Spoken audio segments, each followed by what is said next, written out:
Hai semuanya, gimana nih kabar selama karantina? Semoga baik-baik aja ya. Nah, kalau udah agak bosen, di sini kita mau berbagi sedikit aja ilmu tentang penilaian investasi dengan metode discounted cash flow. Disimak ya. Nah, sebelum masuk ke materi, di sini aku mau ngasih tahu dulu kata kunci yang nantinya akan berguna banget untuk kalian memahami DCF ini. Yang pertama, DCF atau Discounted Cash Flow membantu untuk menentukan nilai investasi berdasarkan arus kas di masa yang akan datang.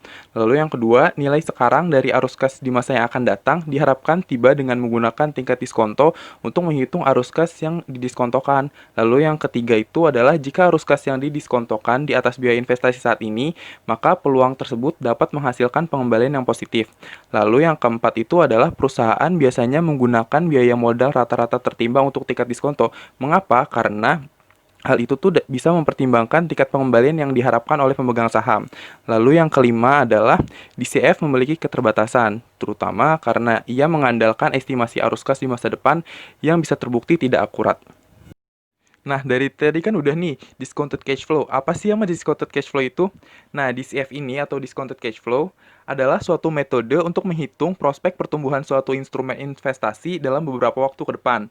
Nah, konsep ini itu didasarkan pada pemikiran bahwa jika kita menginvestasikan sejumlah dana, maka dana tersebut itu akan tumbuh sebesar sekian persen atau mungkin sekian kali lipat setelah beberapa waktu tertentu.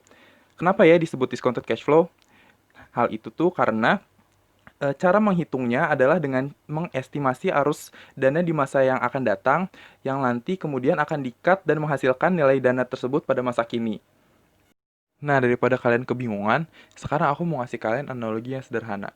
Kita semua tahu dari teori compounding interest, uang 100 juta pada saat ini itu lebih berharga jika dibandingkan dengan uang 100 juta pada 2 tahun yang akan datang. Kenapa?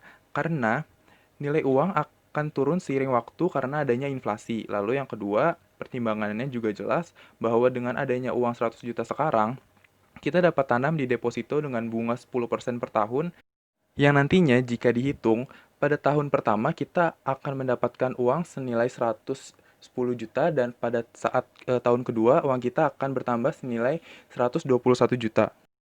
Sekarang kita udah tahu kalau uang 100 juta akan menilai 121 juta pada 2 tahun yang akan datang dengan asumsi suku bunga 10% per tahun. Nah, sekarang dibalik. Seandainya kita akan mendapatkan uang senilai 121 juta 2 tahun lagi. Berapa ya nilai uang tersebut pada saat ini? Gimana sih cara menghitungnya?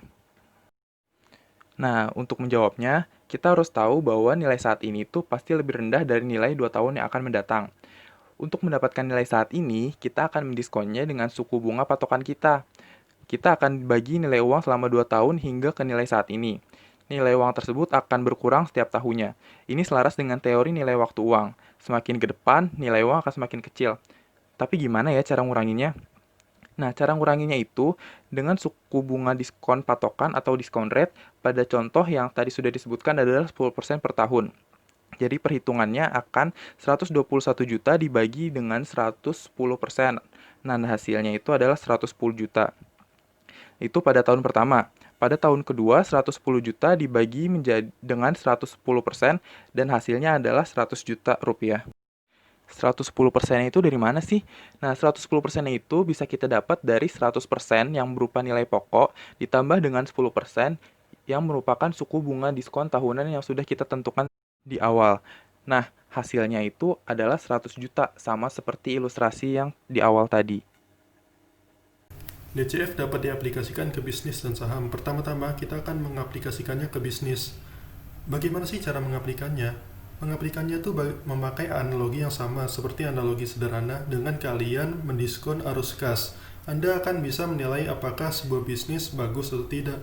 Misalnya ada sebuah bisnis ditawarkan kepada Anda seharga 100 miliar, katakanlah dengan proyeksi pertumbuhan konservatif, maka di masa 10 tahun asetnya akan menjadi 300 miliar dengan suku bunga 10% yang sama. Kita tahu 100 miliar akan bernilai 259,37 miliar. Maka 300 miliar tentu angka yang lebih menarik. Kita bisa katakan bisnis tersebut dijual murah karena seharusnya nilai saat ini lebih mahal. Berapa nilai saat ini? Bila kita gunakan suku bunga diskonto 10%, maka nilai saat ini seharusnya 115,66 miliar. Tawaran 200 miliar sudah jelas murah, tapi seandainya Anda bisa menawar lebih murah, tentunya lebih baik lagi. Yang kedua ada mengaplikasikannya ke saham. Untuk aplikasi ke investasi saham atau obligasi, Graham dan Buffett juga menerapkan analogi yang sama dalam menilai investasi saham atau obligasi yang membandingkannya dengan obligasi teraman, mana yang menawarkan bunga lebih baik. Mereka mengandaikan membeli utuh sebuah perusahaan. Lalu dengan memilikinya, apakah arus kas masuk dari dividen dan arus kas dari capital gain seandainya ia jual lebih baik dibandingkan investasi di obligasi teraman, biasanya di pemerintah. Capital gain memang tidak bisa dihitung, tetapi kita dapat menghitung nilai kapitalisasi pasar perusahaan. Itulah harga yang ditawarkan oleh pasar bila kita ingin membeli sebuah bisnis. Harga kapitalisasi pasar ini kita bandingkan dengan nilai sesungguhnya perusahaan di masa sekarang. Bila harga pasar lebih besar, berarti perusahaan dijual terlalu mahal. Sebaliknya, bila harga pasar lebih murah, maka inilah perusahaan yang undervalue. Investor mencari investasi di perusahaan semacam ini. Kapitalisasi pasar pasti akan berubah bila kinerja perusahaan makin baik. Artinya harga saham akan naik, maka arus kas masuk kita bisa bertambah bila kita menjual sahamnya. Maka perilaku investor yang benar adalah membeli ketika suatu perusahaan yang dihargai lebih murah oleh pasar. Perlu diingat, untuk perhitungan DCF dalam analisa saham, kita biasanya menjumpai banyak prediksi, misalnya prediksi arus kas bebas, prediksi beban penjualan, prediksi belanja modal, pajak, prediksi inflasi, dan seterusnya. Sebagaimana kita tahu, prediksi tidak selalu tepat, maka kelemahan DCF terletak di sini. Ketika sekali perusahaan tidak mencapai angka prediksi, maka penilaian saham kita akan meleset jauh. Seorang investor memakai prediksi yang paling sederhana dengan variabel yang paling konservatif dan akurasinya paling dekat. Itulah makanya investor seperti Buffett sangat menyukai perusahaan yang tidak diprediksi dengan pertumbuhan stabil dari tahun ke tahun, karena dia akan memprediksi arus kas secara mudah dan hampir tepat. Lalu kita harus mengetahui bagaimana sih cara DCF bekerja. Tujuan analisis DCF adalah untuk memperkirakan uang yang akan diterima investor dari investasi disesuaikan dengan nilai waktu uang. Nilai waktu dari uang yang mengasumsikan bahwa $1 hari ini bernilai lebih baik dari $1 besok karena dapat diinvestasikan. Dengan demikian analisis DCF sesuai dengan situasi apapun di mana semua orang membayar uang pada saat ini dengan harapan menerima lebih banyak uang di masa depan. Lalu ada formula DCF. Formula DCF itu adalah DCF sama dengan CF1 per 1 ditambah R dikali 1 ditambah CF2 per 1 ditambah R kali 2 ditambah CFN per 1 ditambah R dikali N, di mana CF itu adalah arus kas untuk tahun yang diberikan. CF1 itu melambangkan tahun pertama, CF2 itu adalah tahun kedua, CFN itu untuk tahun tambahan, R sama dengan tingkat diskonto. Contoh arus kas yang didiskon. Ketika perusahaan melihat untuk menganalisis apakah harus berinvestasi dalam proyek tertentu atau membeli peralatan baru, biasanya menggunakan biaya modal rata-rata tertimbang atau WACC sebagai tingkat diskonto ketika mengevaluasi DCF. WACC menggabungkan tingkat pengembalian rata-rata yang diharapkan pemegang saham di perusahaan untuk tahun yang diberikan. Anda ingin berinvestasi dalam proyek dan WACC perusahaan, bayangkan Anda adalah 5%, sehingga Anda akan menggunakan 5% sebagai tingkat diskonto Anda. Investasi awal adalah $11 juta, dan proyek Anda akan berlangsung selama 5 tahun, dengan perkiraan arus kas per tahun sebagai berikut. Tahun pertama, $1 juta. Tahun kedua, $1 juta. Tahun ketiga, $4 juta. Tahun keempat, $4 juta. Dan tahun kelima, $6 juta. Oleh karena itu, arus kas yang didiskontokan untuk proyek adalah sebagai berikut. Tahun pertama, $952.380. Tahun kedua, $907.029. Tahun ketiga, $3.455.425. Tahun keempat, $3.290.826. Dan tahun kelima, $4.700.089. Jika kami menjumlahkan semua arus kas yang didiskontokan, kami mendapatkan nilai $13.306.749. Mengurangkan investasi awal sebesar $11 juta, kami mendapatkan net present value atau NPV sebesar $2.306.749.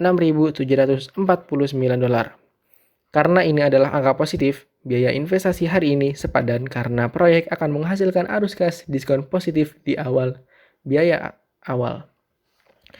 Jika proyek itu menelan biaya $14 juta, NPV akan menjadi negatif $693.251, menunjukkan bahwa biaya investasi tidak akan sepadan. Teknik-teknik penilaian proyek yang termasuk metode DCF. Teknik-teknik penilaian proyek yang dapat digolongkan ke dalam metode DCF antara lain adalah sebagai berikut. 1. Net Present Value atau NPV. 2. Ada Internal Rate of Return atau IRR. Dan 3. Ada Profitability Index. NPV.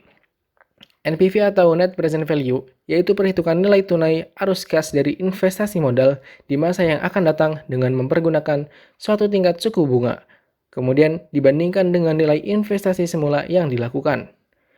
Menggunakan pertimbangan bahwa nilai uang sekarang lebih tinggi bila dibandingkan dengan nilai uang pada waktu mendatang karena adanya faktor bunga.